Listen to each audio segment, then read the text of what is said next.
25 साल अमीरुल मोमिनीन ने इस नेटवर्क को चलाने के लिए, कि वो वक्त अमीरुल मोमिनीन पे कि घर में फाके पड़े हुए थे।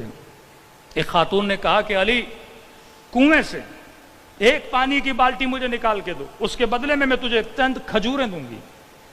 और जब ये बाल्टी नीचे जाती थी तो जो रस्सी बनाई जाती थी वो खजूर के तने से बनाई जाती थी और इतनी सख्त होती थी कि इंसान के हाथों में जख्म पड़ जाते थे।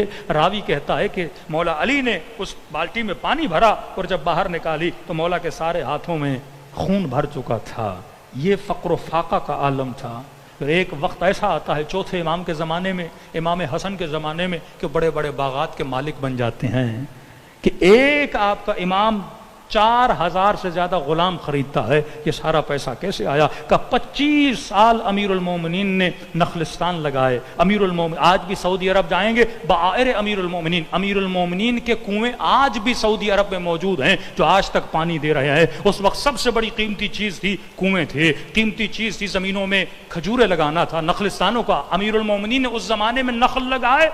अली को पता था 25 साल बाद मेरे बेटों को इन्हीं नखलिस्तानों की जरूरत पड़ेगी। फिर उन्हीं नखलिस्तानों से गरीबों में तकसीम की जाती थी। सखावत इमाम हसन, बाग इमाम हसन का कॉन्सेप्ट कि कोई भी ऐसा फकीर नहीं था जो इस दर से खाली हाथ जाता। ये 25 साल अमीरुल मोमिनीन की मेहनत थी, क्योंकि जब तक रसूल का जमाना था मौला अली जंगी सरदार थे, जंग में अली की जिंदगी गुजरी और रसूल खुदा के जाने के बाद फदक भी ले लिया गया। कोई हुकूमती ओहदा अमीरुल मोमिनीन के पास नहीं है, कोई माल गनीमत जो मिला अमीरुल मोमिनीन ने गरीबों में तकसीम कर दिया। 25 साल की अमीरुल मोमिनीन की प्लानिंग थी और वो बागात इमाम हसन और हुसैन को मिले, उसके बाद इमाम ज़ैनुल आबिदीन को मिले। तो ये नहीं कि अमीरुल मोमिनीन सिर्फ घर में बैठे हुए थे। आज के जवान से पूछो इमाम ज़ैनुल आबिदीन का कॉन्सेप्ट तुम्हारे जहन में क्या है?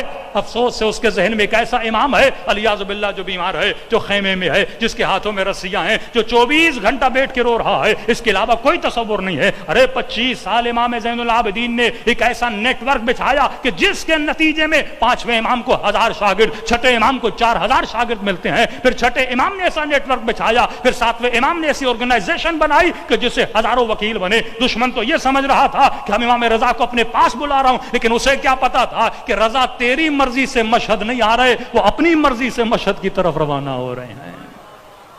आज सरजमीन तूस में अगर इमाम रजा ना होते, ईरान में तशय्यो इतनी मजबूत ना होती।